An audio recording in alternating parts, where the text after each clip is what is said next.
Hoje nós temos a grande alegria de receber minha amiga lá do Prado de Isabel Kaufmann, lá de Indaiatuba, a Rosaura, que veio para conhecer aqui a casa e fazer uma palestra para vocês.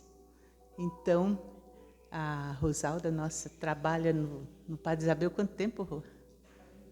40 anos no Padre Isabel. Então, é uma alegria tê-la aqui, ela e o Luiz, o seu esposo. Então, ela que vai fazer a palestrinha hoje no lugar da Rita. A Rita cedeu o lugar, né? E a Rita vai fazer, então, a prece, tá? E vamos ter uma excelente palestra, vocês podem crer.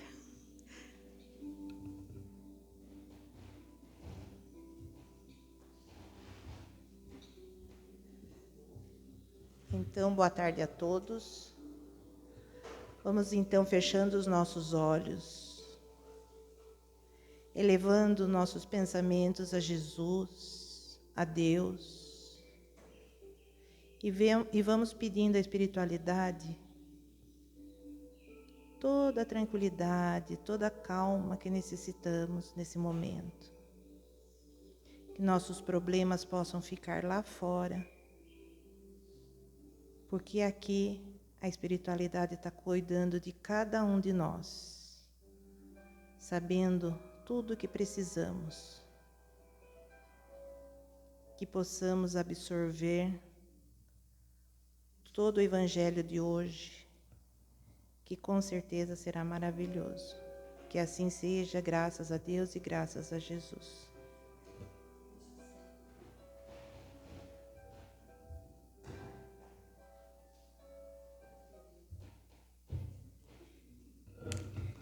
Boa tarde a todos.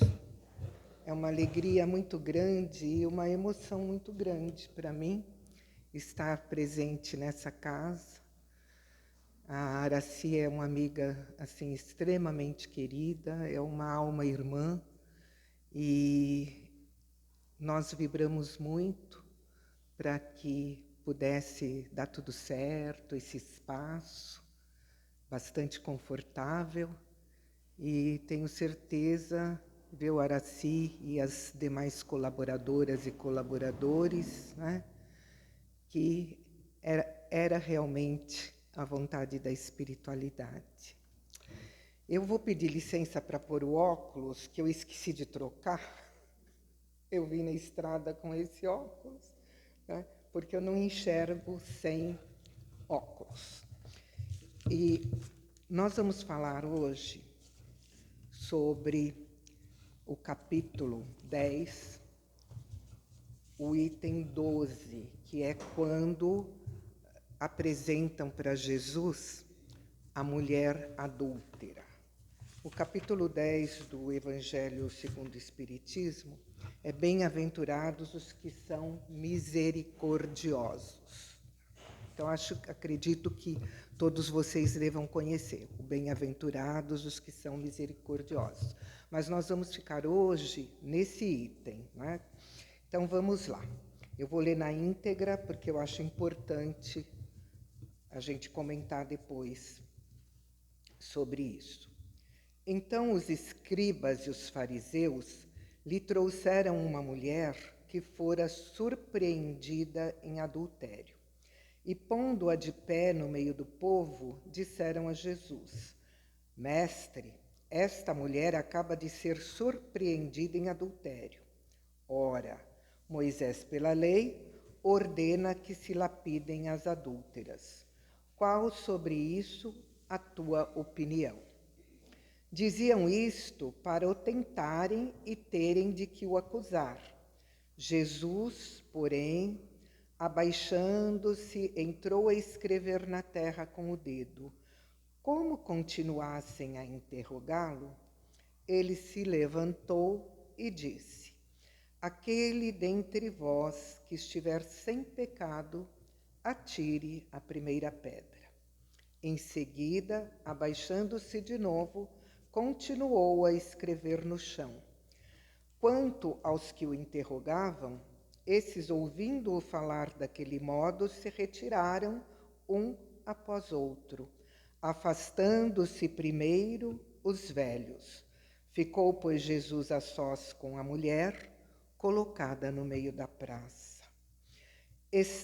Então, levantando-se, perguntou-lhe Jesus: Mulher, onde estão os que te acusavam? Ninguém te condenou?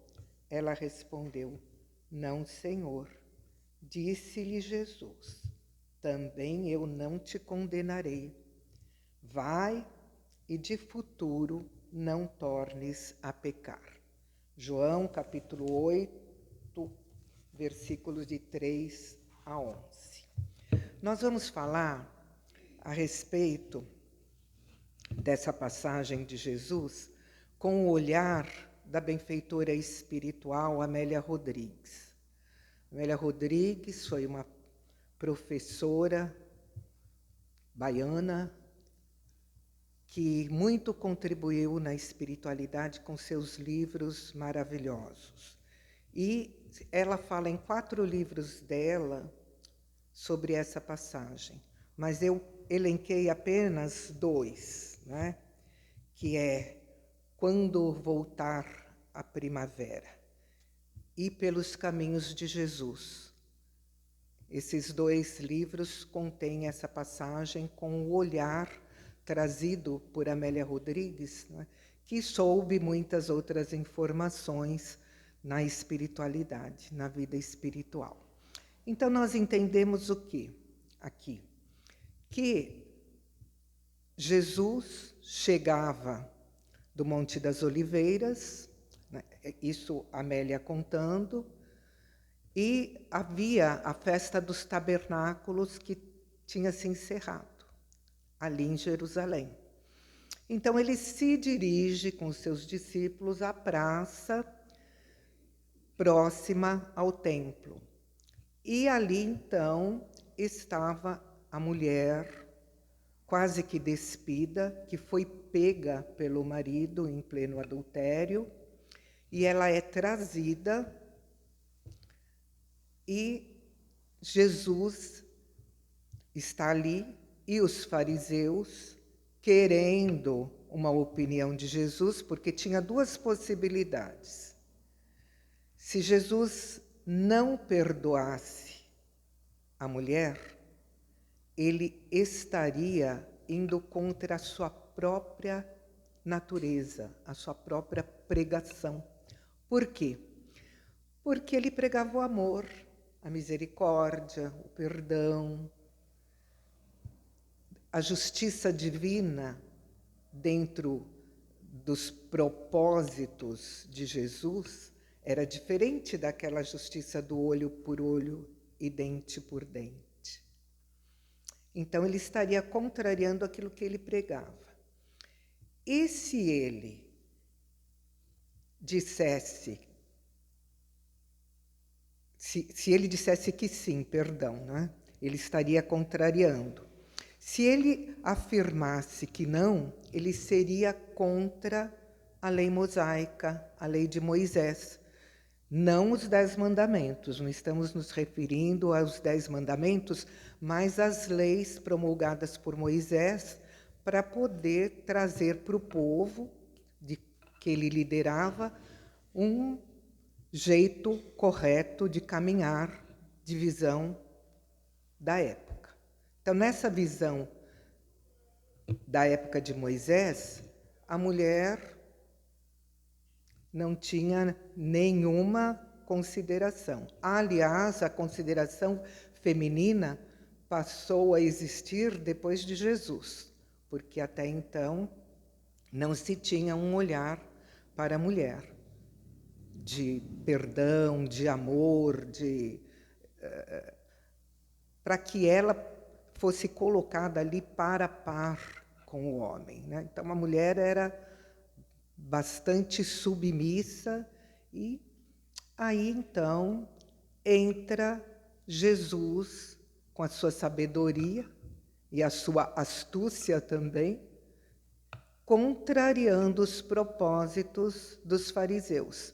Se ele diz sim, apedreja, ele é contra os princípios. Se ele diz não, ele vai contra a lei mosaica. Então fica bastante complicado, né?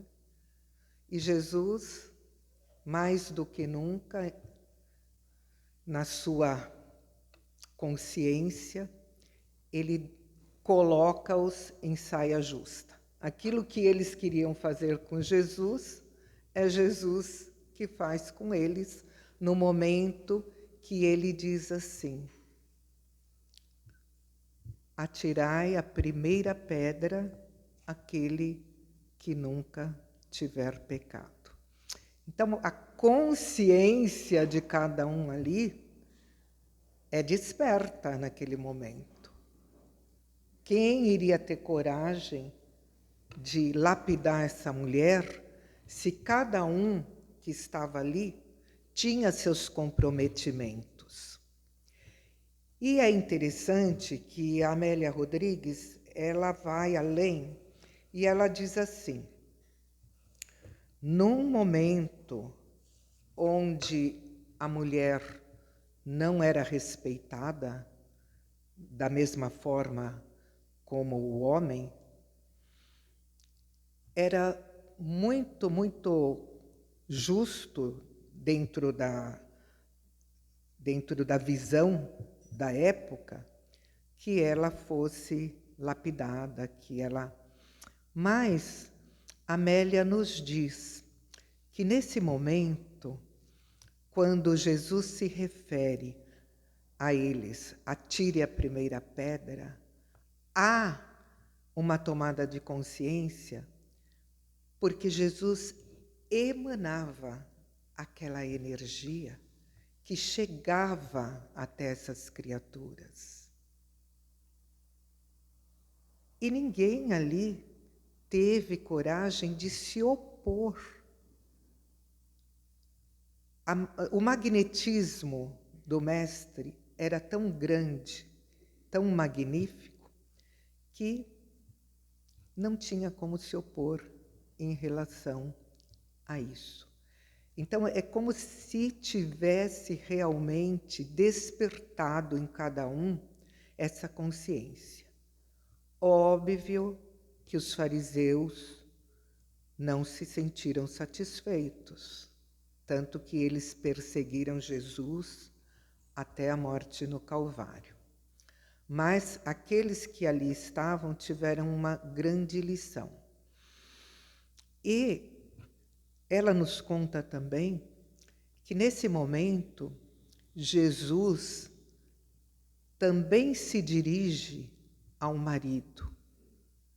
Esse marido, ele estava já muito desconfiado da esposa, ele viajava constantemente.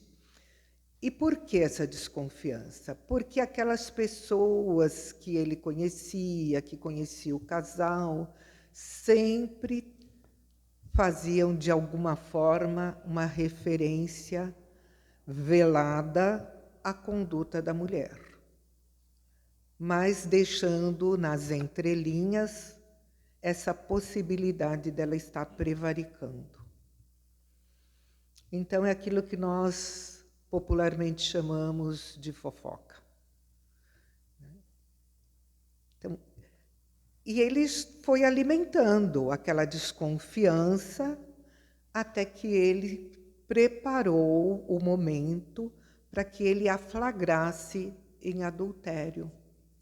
Mas é interessante que para que se cometa o adultério, é preciso que haja duas pessoas ali, o homem e a mulher. E o adúltero? Ninguém se refere a ele.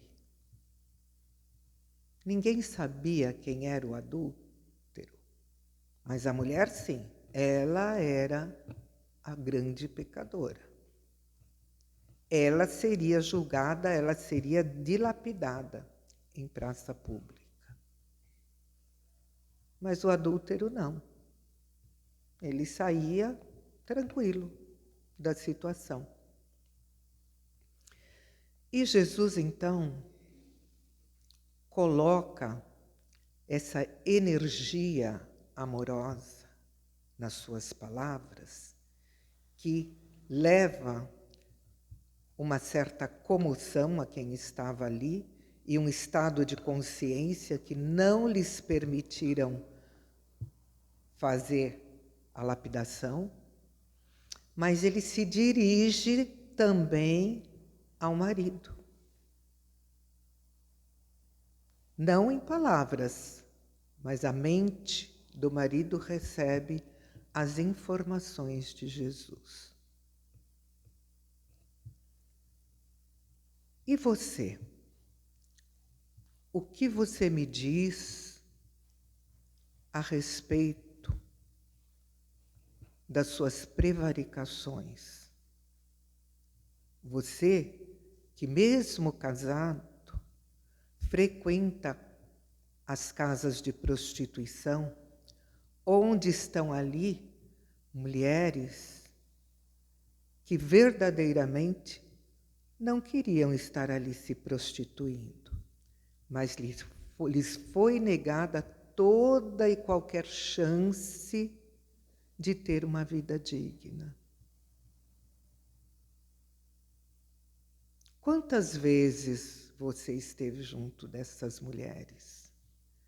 Quantas vezes você deixou a sua esposa sozinha, não dialogava com ela,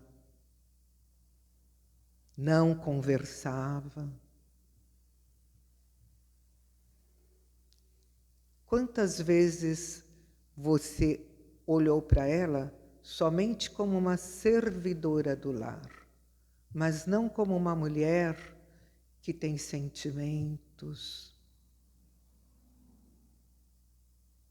que espera um carinho do marido, compreensão, troca. E este homem, ele fica profundamente envergonhado. Profundamente envergonhado. Porque a consciência dele, ali, manipulada, vamos dizer assim, né, por Jesus, começa a mostrar para ele aquilo que até então ele achava completamente normal, que era o correto. Será que não foi ele que levou a mulher a esse tipo de atitude? Num momento de carência, num momento de fraqueza? Conta a história que o homem, muito arrependido, volta ao lar e ambos, ele e a esposa, se perdoam. E ele vai para outro local onde ninguém soubesse dessa história para continuarem a vida deles. Mas, irmãos queridos, nós entendemos que é muito fácil julgarmos. Essa passagem nos mostra claramente que nós fazemos juízos de valor assim de tantas coisas nas nossas vidas. Quantas críticas nós fazemos que não teriam necessidade. No nosso lar, às vezes nós não temos a compaixão com as pessoas que fazem parte da nossa família. Nós estamos ali sempre armados, principalmente se essas pessoas forem aqueles do passado que vieram para viver conosco, para que nós pudéssemos assim caminhar dentro do processo de reajuste. Ao espírita, muito foi dado e muito será cobrado, porque nós não podemos dizer que não temos conhecimento. Nós não podemos dizer que nós não sabemos das coisas. nós temos o conhecimento. E isso vai nos ser solicitado. Então, antes de qualquer coisa, antes que nós possamos cair na inconsequência de fazer julgamentos indesejados, de comprometermos aqueles que estão ao nosso lado, de fazermos mau juízo de alguma pessoa, vamos olhar a trave que está no nosso olho, porque a gente vê sempre o argueiro no olho do outro. Mas nós não temos essa coragem de nos autoanalisarmos para que nós possamos fazer essa reflexão em torno de nós mesmos. A gente quer retirar o argueiro do olho do outro e do nosso não. A gente vê aquela pessoa, mas não consegue se autoanalisar no sentido do que eu posso fazer diante disso. Porque nós ainda somos detentores do orgulho. O orgulho e o egoísmo são os dois grandes entraves na vida do ser humano. E é pelo orgulho que muitas vezes nós não admitimos determinadas situações. É pelo orgulho que nós temos dificuldade de pedir perdão e de entender que todos nós que aqui estamos nessa grande nave-mãe que é a Terra, estamos dentro do mesmo propósito, que é o aprendizado. Não estamos aqui em vão. E o aprendizado, ele exige um olhar para nós próprios, para que nós nos interiorizemos da nossa essência, para que a gente possa trabalhar o autoconhecimento. Porque o autoconhecimento vai nos abrir comportas para que a gente entenda que todos nós que aqui estamos temos as nossas sombras. E é importante que a gente as conheça para que nós possamos trabalhar com elas. Não tem ninguém perfeito encarnado na Terra. Uns são melhores que os outros, mas todos nós estamos aqui caminheiros da evolução. Então, esse olhar para nós mesmos, dentro da humildade, é que nós temos que trabalhar para que nós possamos identificar estas sombras e lidar com elas. E muitas vezes esse perdão vai ser para nós mesmos, o auto-perdão, para que nós possamos nos libertando, caminhando e contribuindo para que nós possamos ter um mundo melhor. Então, irmãos queridos, acho que eu já me alonguei aqui, né? Mas já é quase, já é quase. Mas então, é isso. Ser espírita não é fácil. Principalmente quando as pessoas olham para você e falam assim, poxa, mas você é espírita e está fazendo isso? Né? Muitas vezes a gente ouve isso. Né? Mas você é espírita. Tá, eu sou espírita, mas eu não sou perfeito. Eu estou aqui caminhando e nem vou ficar perfeito nessa caminhada que estou vivenciando na Terra. Óbvio, né? A perfeição vai muito e muito tempo. Nós somos seres que seremos angélicos.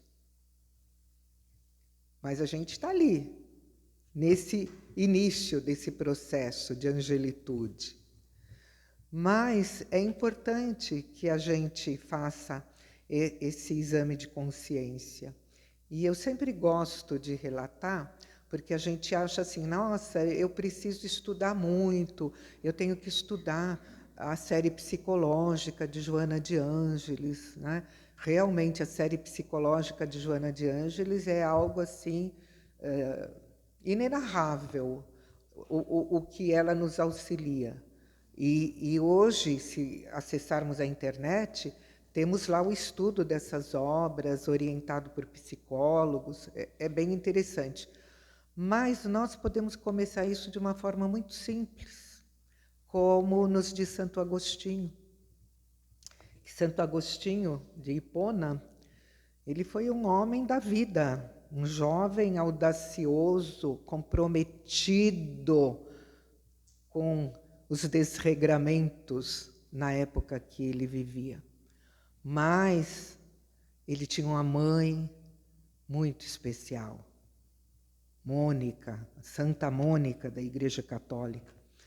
E a Mônica, ela tinha uma fé inquebrantável em Deus e orava, pedia muito pelo filho, porque ele era um doidivanas, foi pai solteiro, não é?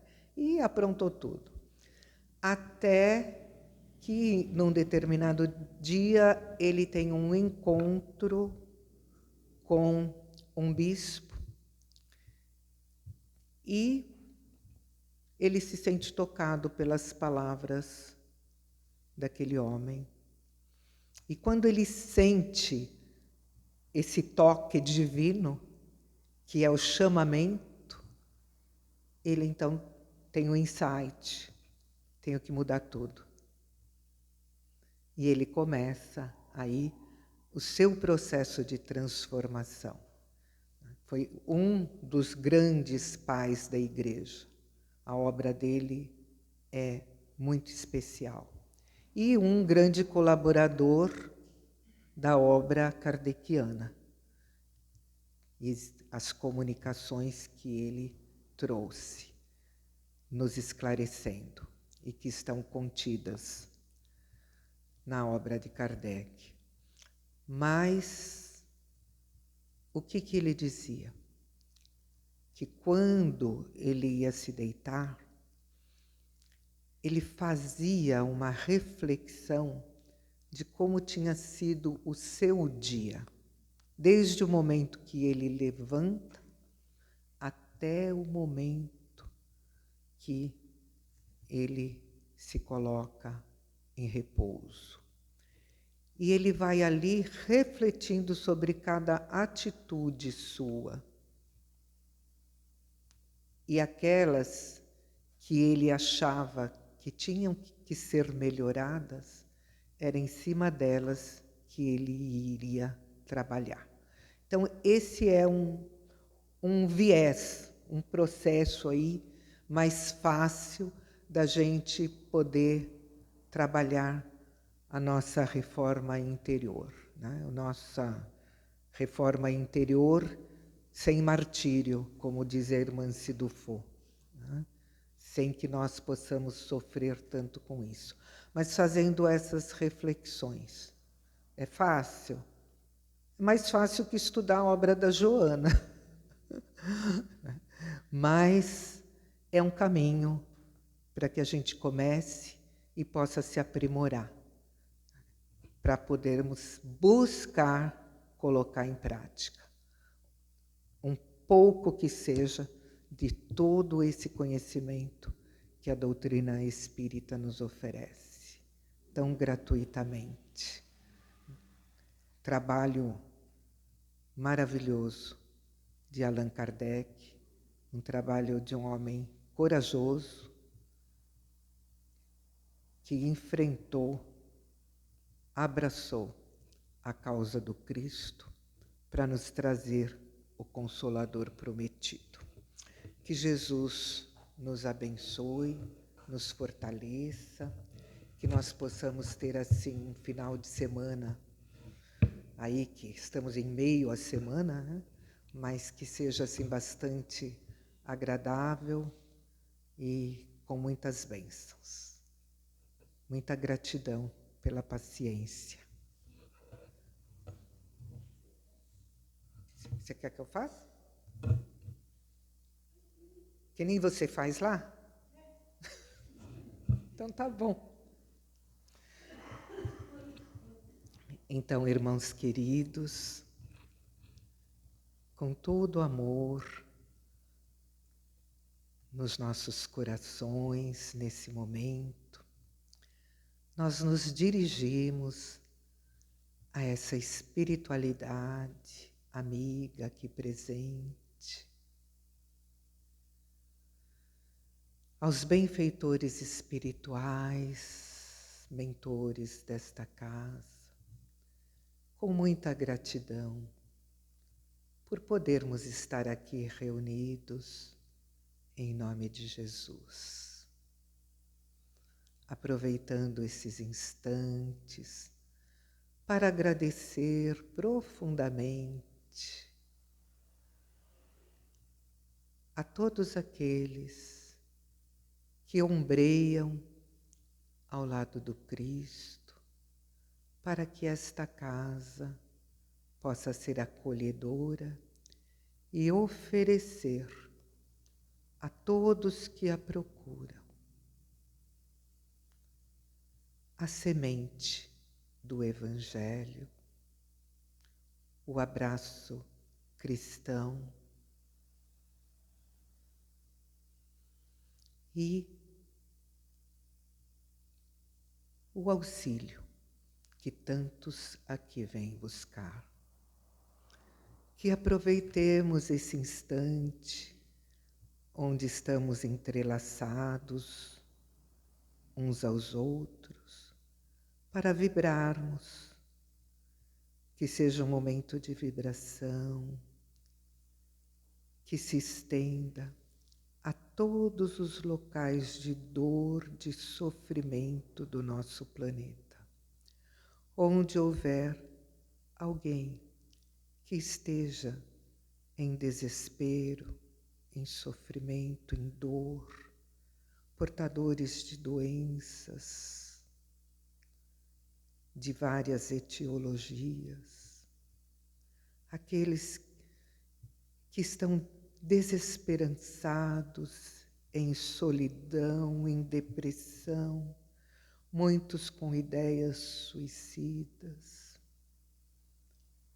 A todos eles levemos a nossa vibração.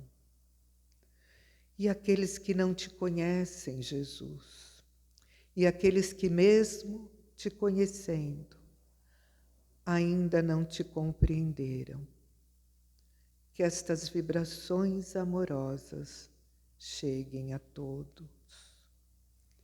E assim, vibramos intensamente por todas as nações, pela nossa pátria querida, por todas essas nações que se encontram subjugadas por governos déspotas cruéis, pela paz universal, que cessem as guerras, os conflitos, e que assim, Senhor, nós possamos